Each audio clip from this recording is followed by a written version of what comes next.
اور دوسری بات یہ ہے کہ اس میں پاکستان کا سراسر نقصان ہے، کیونکہ جو بات آپ نے اپنے انٹرو میں کہی، افغانستان میں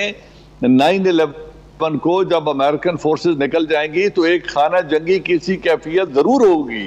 اس کے ساتھ ساتھ ایک اور اہم ڈیولپمنٹ بھی ہے، اور اہم ڈیولپمنٹ یہ ہے کہ پاکستان کے جو نیشنل سیکیورٹی کے مشیر ہیں معید یوسف صاحب، انہوں نے اپنے امریکی کاؤنٹر پارٹ سے جنیوا میں ملاقات کی، ویانا میں ملاقات کی ہے، اور ویانا یا جنیوا، ہاں دونوں میں سے کسی ایک شہر میں ملاقات کی ہے، اور ان کو پیش کیا ہے کہ جناب جب ہم آپ کی یہ خدمات سر انجام دے رہے ہوں گے تو اس وقت آپ ہمیں یہ کچھ ادا کر رہے ہوں گے۔ وہ تمام محکموں سے بریفنگ لے کے گئے ہیں، اور ان کی طرف سے چارٹر آف ڈیمانڈ، بلکہ چارٹر آف ڈیمانڈ کیا، لسٹ آف ڈیمانڈ اپنے ساتھ لے کے گئے ہیں، وہ انہوں نے امریکیوں کے حوالے کی ہے۔ اور یہ بھی خبر ہے کہ امریکی جو ہے وہ کہہ رہے ہیں کہ بھائی جان کام تو ایڈا بڑا نہیں ہے جنہیں بڑا تسی بل بنا کے بھیج دیتا ہے۔ تو ظاہر ہے کہ ہمارا ایک طریقہ کار ہے کہ ہم جو 500 کا کام ہوتا ہے اس کے پھر 10,000 مانگتے ہیں، تو 500 کے کام کے 1,000 مل ہی جاتے ہیں، پھر 1,000 مل جاتے ہیں، 2,000 بھی مل جائیں تو پروفٹ ہی ہے۔ تو وہ جو ہے وہ ہم یہ کام کرنے جا رہے ہیں۔ لیکن اس کا جو سب سے ڈارک پہلو ہے کہ ہم پھر اسی سرکل میں چلے گئے ہیں کہ پاکستان سے ڈرون اور طیارے اڑیں گے، وہ افغانستان کے اندر جا کے تباہی جو ہے وہ منطبق کریں گے، تباہی اور بربادی کے نتیجے کے اندر وہاں کے لوگ جو ہیں وہ بم باندھ کے آ کے پاکستان میں پھٹیں گے، اور آپ کے اور میرے بچے مریں گے۔ اور کہا یہ جائے گا کہ طالبان بہت برے ہوتے ہیں کیونکہ وہ شہروں میں آ کے بم پھوڑتے ہیں، لیکن اس سے پہلے جو ہم حرکت فرما رہے ہیں، اور یہ حرکت فرمانے کی ویسے اس وقت ہماری اوقات نہیں ہے، کیونکہ نہ ہم دیہی افغانستان کے اندر مقبول ہیں، نہ ہی ہم ادھر جو ہے شہری افغانستان، وہاں پہ کوئی ہمارے نام کے اوپر چادریں چڑھتی ہیں۔